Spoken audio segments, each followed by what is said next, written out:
Hello guys welcome back to my नवको YouTube channel. आज चाहिँ म सन्धिखरका अर्घाखाँची भनौँ न है, सन्धिखरकाट किमडाँडा हाम्रो मेरो घर अनि त्यहाँ आएको छु। अहिले चाहिँ म माथि बारीमा आएकी थिएँ अनि यो पछाडि देख्न सक्नुहुन्छ त्यो चाहिँ मेरो ठुलो बुवाको घर हो। अनि हेर्नु अब मान्छे नबसेपछि घरको हालत यस्तो छ, तर राम्रो हो यो पुरानो घर हो। अब यहाँ घरभन्दा पनि झाडी बेसी छ। मैले घर त्यो थारो तर अलि पुरानो भइसकेछ घर, त्यही भएर भत्किने अवस्थामा त छ। अनि हामी चाहिँ आज डाँठ काट्नको लागि अब मकै पाकेर एउटा सबै गरेर सकेपछि डाँठ काट्नको लागि आएको थियो।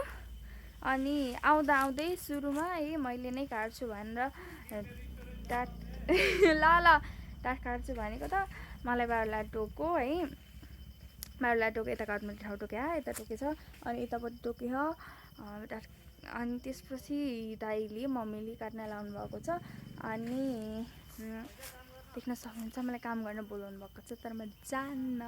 याहु कस्तो देखिन्छ हो, म आएर मुख पनि धोइ होइन, केही पनि गरी होइन, जस्तो आएको थिएँ त्यस्तै हो। म आएका 3-4 दिन भएँ, कपडा पाएँ, केही पनि फेराउरा पनि छैन। अनि देख्न सक्नुहुन्छ घर वरिपरिको भ्यू हेर्छ हाम्रो घर है, त्यो किचन र टोयलेट त्यहाँ छ। अनि यो घर भयो, कस्तो राम्रो हो नि घरको होइन, उसकै एउटा देखिने के भनौँ म। अनि यो चाहिँ थारो मैरी भयो। अनि यो चाहिँ तल मुन्तिर बुवाहरूको बारी हो, त्यो चाहिँ हाम्रो बारी हो यतापट्टि छ। अनि त्यहाँ डाँठ काट्न लाउनु भएको। अनि पारी देखिया नि हो, त्यो चाहिँ अर्घा हो। त्यहाँ एकदमै राम हुने गर्छ के अरे, त्यो पुन्नुमा सराई खेल्ने उड्ने त्यहाँ हुन्छ। त्यहाँ त्यतादेखि अलिअलि देखिया होला, देखेको त न। त्यहाँ चाहिँ अनिटा स्कुल हो, त्यो मेरो पहिलो स्कुल हो है। म अलिकति राम्रोसँग देखाउँछु हजुरहरूलाई, देखिँदैन। अनि उता चाहिँ त्यहाँ हो, त्यहाँ चाहिँ एयरपोर्ट बन्ने भनेको, म जन्मिँदादेखिबाट एयरपोर्ट बन्ने भनेको अहिलेसम्म त्यही बनिरह, अब कता बनेको छ थाहा छैन। हेर्न सक्नुहुन्छ,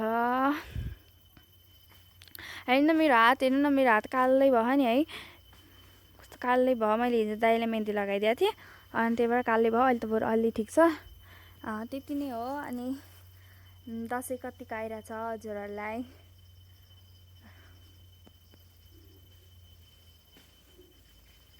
राम्रो देखिछु म, काली देखियो होला। मलाई कति धेरै टोक्छ भाइ, जीले पनि मलाई टोकेको गर्छ हातले। याहु याहु होइन, आज आकाश कस्तो राम्रो देखिया छ। वाउ वाउ मेरो